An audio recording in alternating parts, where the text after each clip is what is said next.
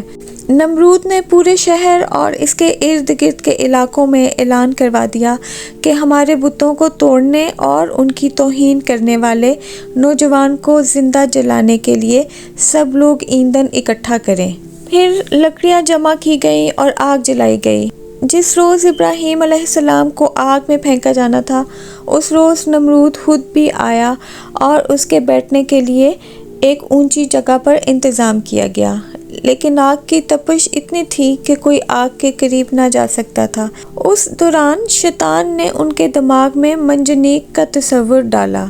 حضرت امام جعفر صادق سے منقول ہے کہ دنیا میں سب سے پہلے حضرت ابراہیم علیہ السلام کے لیے منجنیق کو تیار کیا گیا۔ حضرت ابراہیم علیہ السلام کو منجنیق میں ڈالا گیا تو اس وقت آسمان اور زمین سے فریاد بلند ہوئی۔ کائنات کی ہر شے نے حضرت ابراہیم علیہ السلام کی مدد کی خواہش کی۔ زمین نے کہا، اے پروردگار، اس زمین پر ابراہیم کے علاوہ تیری عبادت کرنے والا کوئی نہیں، کیا تو راضی ہے کہ یہ لوگ اسے جلا دیں؟ فرشتوں نے کہا، تیرے خلیل ابراہیم کو یہ بت پرست جلا رہے ہیں۔ حق تعالیٰ نے فرمایا، اگر ابراہیم مجھ سے مدد طلب کرے تو میں ضرور اس کی مدد کروں گا۔ یہاں ابراہیم علیہ السلام منجنیق سے جدا ہوئے۔ وہاں جبرائیل علیہ السلام نے ہوا میں حضرت ابراہیم علیہ السلام سے ملاقات کی اور فرمایا، اے ابراہیم، تیری کوئی حاجت ہے؟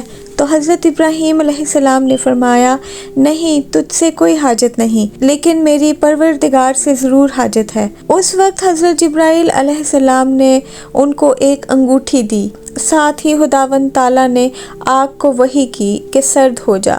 اس کے ساتھ ہی آگ سرد ہو گئی اور پروردگار نے فرمایا، سلام علی ابراہیم، ابراہیم تجھ پر سلام ہو۔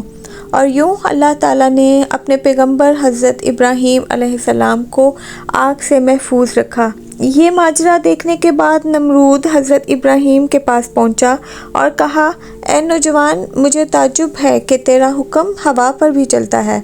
حضرت ابراہیم علیہ السلام نے جواب دیا، یہ سب میرے خدا کی قدرت ہے۔ نمرود حضرت ابراہیم علیہ السلام کی عظمت کو تو اپنی آنکھوں سے دیکھ چکا تھا، لیکن وہ آپ کی باتوں کو تسلیم کرنے کو تیار نہ تھا۔ نمرود کو لگا کہ کہیں لوگ حضرت ابراہیم پر ایمان نہ لے آئیں۔ اس نے لوگوں کو لالچ دے کر، ڈرا دھمکا کر بہکایا۔ اس واقعے کے بعد اس نے ابراہیم علیہ السلام کو شہر بدر کرنے کا حکم دے دیا تاکہ کوئی شخص بھی ان کا پیروکار بن کر ان کا دین اختیار نہ کر سکے۔ حضرت ابراہیم خود بھی نمرود کے اس شہر میں رہنے کو خوش نہ تھے، اس لیے وہ شہر چھوڑنے پر آمادہ ہو گئے۔ انہوں نے اپنی بھیڑ بکریوں کو اکٹھا کیا، اپنا سامان لیا اور اپنی بیوی سارہ کے ساتھ بابل چھوڑ کر چل دیے۔ اس کے بعد کیا ہوا، حضرت ابراہیم علیہ السلام کے ڈیفرنٹ واقعات میں اپنی آنے والی ویڈیوز میں آپ کے ساتھ شیئر کروں گی، تو میری ویڈیوز کو لائک اور شیئر بھی کر دیا کریں اگر آپ کو میری ویڈیوز اچھی لگتی ہیں۔ ویڈیو دیکھنے کا شکریہ۔ اللہ حافظ۔